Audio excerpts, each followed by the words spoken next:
All right, so let's talk about section 13.3, partial derivatives. We're going to find and use partial derivatives of a function of two variables, find and use partial derivatives of a function of three variables, and find higher order partial derivatives of a function of two or three variables. Whew.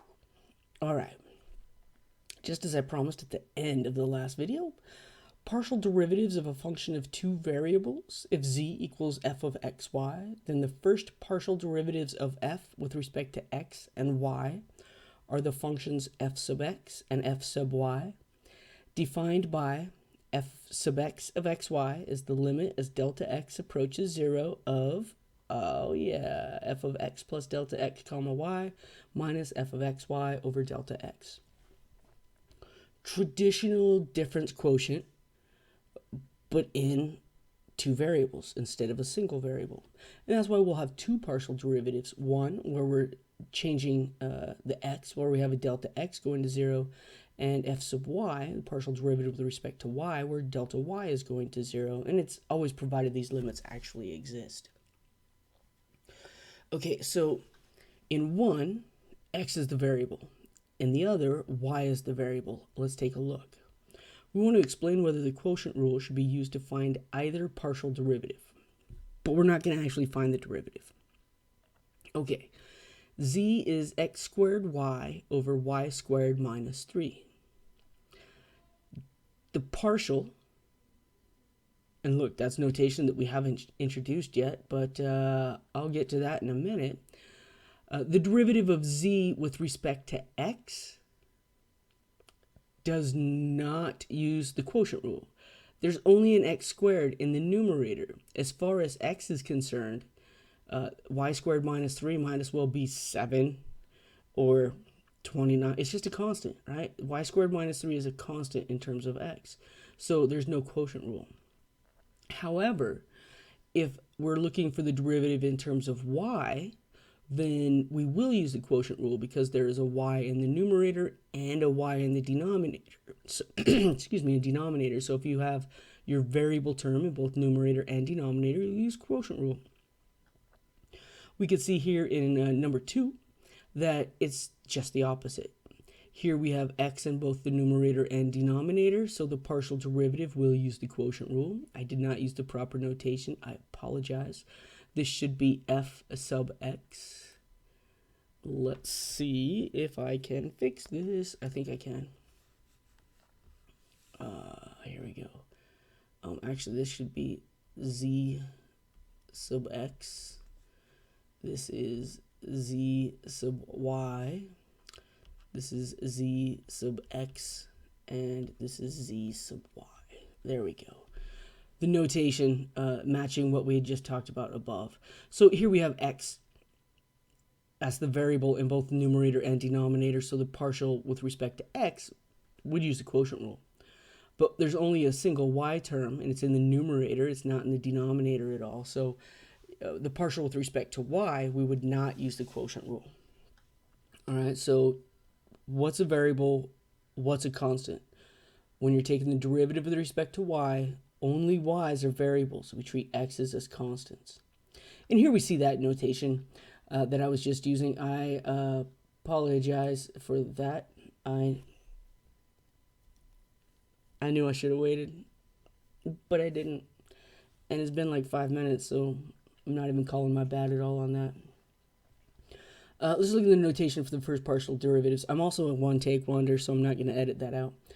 For z equal to f of xy, the partial derivatives f sub x and f sub y are denoted by this notation. So this funky looking d, for derivative, right? This funky looking d is the partial derivative with respect to x, or the partial derivative with respect to y. That's how we know it's not a standard derivative, because it's not a standard d.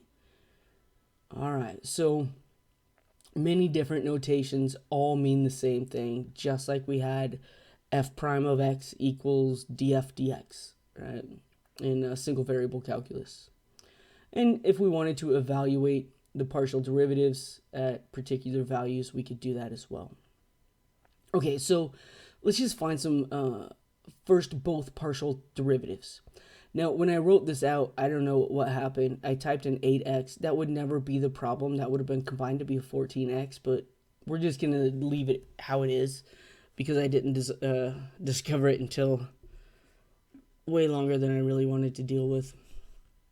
So as we take the derivative with respect to x. So x is a variable. Derivative of 6x is 6. The derivative of x squared times y, we might as well call that minus yx squared. That y is a coefficient. Well, the derivative of x squared is 2x. And we keep the coefficient, but it's a y, so it's not really a coefficient in terms of it's not a number. So we leave it back there. Now, derivative of 8x in terms of x is just 8. If we want y to be our variable, well, then 6x, that's just a constant. Derivative of constant is 0. 8x, that's just a constant. Derivative of constant is 0. If y is the only variable, our derivative will just be the coefficient, negative x squared. All right?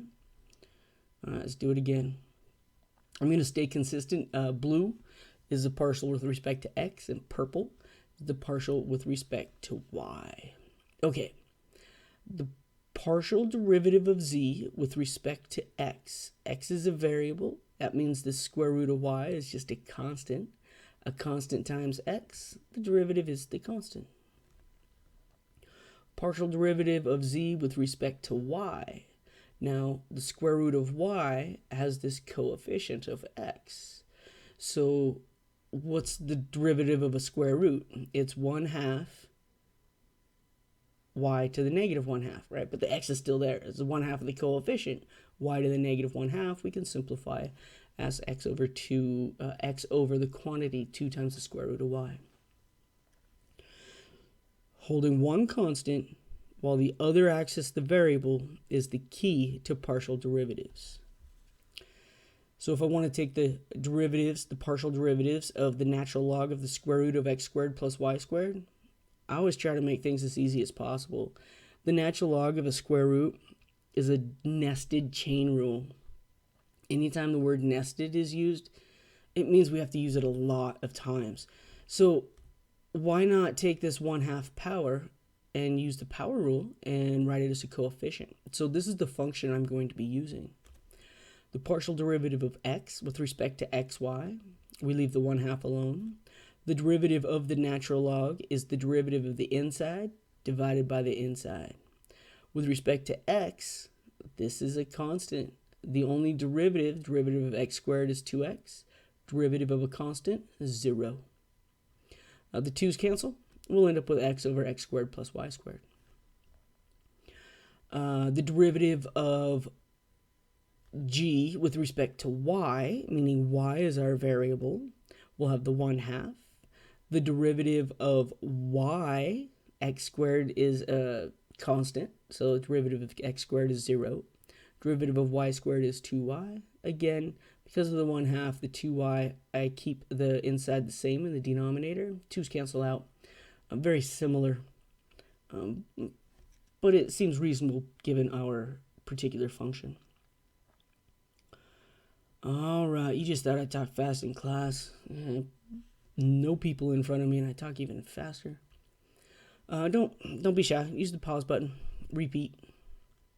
So z is the hyperbolic cosine of xy squared.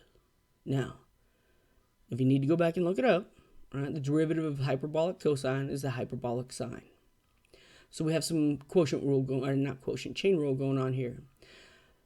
The derivative of hyperbolic cosine is hyperbolic sine. Leave the inside alone, and then multiply by the derivative of the inside. If x is our variable, then we have something times x. The derivative is just that something. In this case, it's the y squared. If we take the derivative in terms of y, we're still going to have hyperbolic sine of xy squared. But the derivative of xy squared, when y is acting as our variable, well, the derivative of that will bring down the 2. So we'll get the 2xy as the derivative of the inside. All right, so there's a difference sometimes. Sometimes they're very similar. Sometimes they're just not. The partial derivatives of a function of two variables have a useful geometric interpretation as well. Informally, the partial derivatives at x and y, I don't know why we have a z naught here. That should be, highlighter, taken out. That shouldn't be there. Denotes the slopes of the surface in the x and the y directions respectively. We can extend the idea of partial derivatives to functions of 3 or more variables. The only difference is the partial with respect to x plus delta x. If it's with respect to y, the y plus delta y, the limit involves y.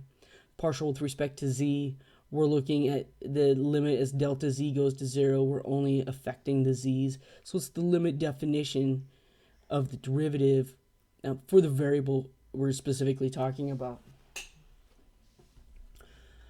All right, let's look at some examples. Find f sub x and f sub y, and then evaluate at the given point. All right, so f sub x. Derivative of cosine is minus sine. Leave the inside alone, 2x minus y. When x is the variable, the derivative of the inside is just 2. So we'll have minus 2 sine of 2x minus y. We're going to put in the values pi over 4 and pi over 3, respectively for x and y. 2 times pi over 4 gives us pi over 2, minus pi over 3. A half minus a third is a sixth, so pi over 2 minus pi over 3 is pi over 6. Negative 2 sine of pi over 6 is negative 2 times 1 half, which is negative 1. If I take the partial derivative with respect to y, I still have negative sine of 2x minus y, but then the derivative of the inside, if y is our variable, what's the derivative of minus y? It's negative 1. All right, so we have a negative times the negative sign makes a positive. When I substitute pi over 4 over pi and pi over 3 for x and y respectively, we'll end up with, once again, the sine of pi over 6, but with no coefficient. It just stays as 1/2. All right, we're just evaluating. There wasn't a number out in front. It was 2 negatives that gave us a positive. If f of xy equals xy over x minus y, at the point 2, negative 2, we can find the partial derivative with respect to x. Because there's an x in the numerator and the denominator, I have to use the quotient rule. So I have x minus y times y minus xy times 1, right? Derivative of x is just 1. Here the derivative of x is just y. All over denominator squared. Xy minus xy, I'll have a minus y squared. And when I evaluate it 2, negative 2, I'll put negative 2 in for y. I'll put 2 in for x. Negative 2 squared is 4. Negative on the outside makes that a negative 4. 2 minus a negative 2, that's 2 plus 2 is 4. 4 squared is 16. Oh man, that hurt my head. Negative 4/16 simplifies to a negative 1/4. Similarly, the partial with respect to y, partial derivative, we'll take denominator x minus y. The derivative of xy when y is our variable, just x, minus xy, what's the derivative of the denominator? The derivative when y is our variable, the derivative of negative y is negative 1 over denominator squared. Again, we have xy cancels out. Here we'll have a positive x squared. So the difference is we have a positive 1/4, the partial derivative of y at 2, negative 2, and a negative 1/4 for the partial derivative of x at 2, negative 2. So that tells us something about the slopes, right, of the surfaces that are tangent to the graph at the surface at this particular point. All right, so with functions of a single variable, we could take multiple derivatives of functions of several variables as well. We could differentiate twice with respect to the same variable, and that would be f sub xx. We wouldn't write x squared here. It's just f sub xx. Repeat it. If we take the partial of y, we'll have f sub yy. Or we may differentiate with respect to one variable and then the other, as in the case of these mixed partial derivatives. Partial derivative with respect to y of the partial derivative of f with respect to x. is the second derivative, right? Second partial derivative of f, where we do x and then we do y. When we write it with the function f of x, y, the x is closest to the f, so that's the derivative we find first. Here, right below the f is the x, so we do that first. This one is further away.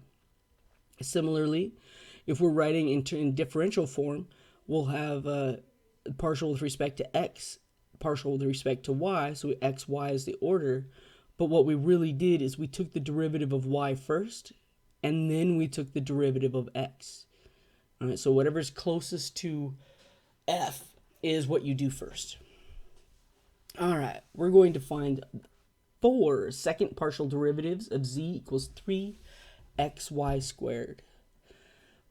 Partial derivative with respect to x, so x is our variable. Our derivative will be 3y squared. Little man's coming after me, so I'm going to have to wrap this up. If we take 3y squared and we take the derivative again in terms of x, there's no x. This is just a constant. Derivative of constant is 0. Go back to z. We take the derivative with respect to y. Here, 3x is our coefficient. Derivative of y squared, we bring down the 2. We have 6xy. And if we take the derivative of that with respect to y again, something times y, the derivative is that coefficient, that's 6x. But what about our mixed partial derivatives? If we take the derivative of z with respect to x, we get 3y squared. If we now take the partial derivative with respect to y, what's the derivative of 3y squared? It's 6y. All right. This time, we're going to take the partial derivative of z with respect to y. Here we are. And then we're going to find the partial with respect to x. So I want the derivative of 6xy, where x is my variable. I'll get 6y. Check that out. The second derivative of second partial derivative of z in both orders of partial y, partial x, partial y. And that's not actually just a coincidence. If f is a function of x and y, such that f of xy and f of yx are continuous, are continuous on an open disk, then for every xy in R, the partial derivatives in either order are the same, which is pretty cool. As long as all those second partial derivatives are continuous in an open region, this theorem also applies to functions of 3 or more variables as well. All right, so as long as everything's like copacetic, everything's continuous, everything's golden, we're good to go, and that works out. Partial derivatives.